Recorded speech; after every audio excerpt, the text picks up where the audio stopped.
We were greeted with new fallen snow for the new year. Zach and Truffles were very pleased with this situation, as they love being out in the snow. I was less pleased. It's been a good little while since I've had an update, and Zach is doing well. He has almost fully recovered. His fur is slowly starting to grow back in. He behaves as he always has. The only real difference that we can tell, aside from the wicked haircut and the 14-inch incision scar, is that his voice has changed. It's not as deep as it was before, and there is a quality to it that is a bit raspy. That's to be expected when you've lost 2/3 of a lung. Now, Zach, behavior-wise, has been wonderful. He does not show any fear or any negative associations with his extremely traumatic injury. And he actually enjoys going to see the doctors at the ER vet. I believe that's because there are so many people there and he loves people, and they give him all the attention because he is just the best behaved boy. It doesn't hurt that he's also very pretty. Now, one of the interesting issues that has happened with Zach is the way his hair was clipped, his fur was clipped at the vet in order to accommodate the surgery, and also to make it easier when he has to go potty. The fur looks funny now, especially around the butt and the tail. On his haunches, it's all been trimmed, and those used to be really long, flowing, almost curtains of fur like you see on Truffles in the videos. And now it's just kind of rakish. He still pulls off his look. We've done pretty well overall in getting him fixed up.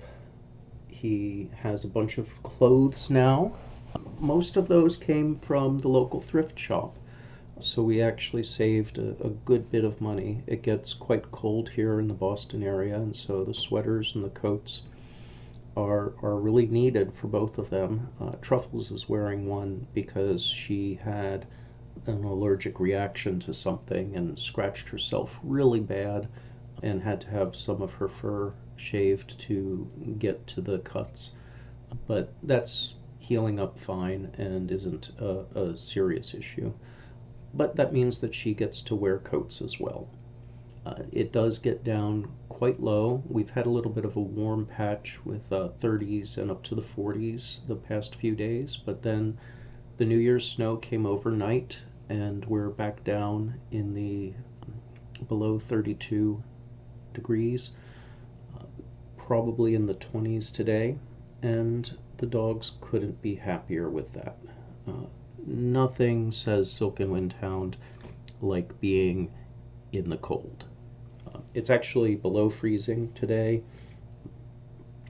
It says on my phone that it's -5 degrees Celsius, which is 22 Fahrenheit. So yeah, a good day in the 20s. And as we enter the new year, I am just so grateful that Zach is still with us. He was an old dog, and 10, 11-year-old dog with a hideous injury could have been a life-ending proposition, and it was a very difficult decision that the family came to. I don't recall if I've told the story on video before or not, but it looked like we would have to make the decision as to whether or not Zach would go into emergency surgery or if we would let him go over the Rainbow Bridge, the wonderful euphemism for dying in the dog world. And my family, we talked about it and couldn't really come to a decision. Some wanted him to stay, and others felt that it would be best if his suffering was allowed to end. And it came down to one question, and that was 5 years from now, what would you regret doing or not doing? And for my wife, that answer was, I'd regret not trying. And that really focused our thoughts on what really was important. And so we went ahead with the life-saving surgery and started figuring out how we're going to pay for it.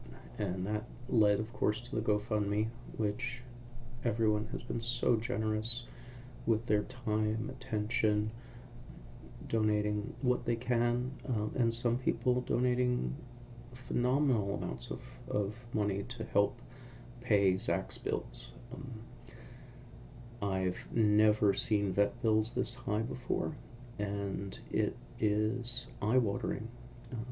We also had human issues going on at the same time, some human surgeries and challenges that fortunately we have insurance for. It's difficult for everyone, and I'm so grateful in the new year that Zach had so many people willing to help his family get through this. It's a testament to the caring that people have and that you have. I am forever grateful. This would not have been the same without Zach here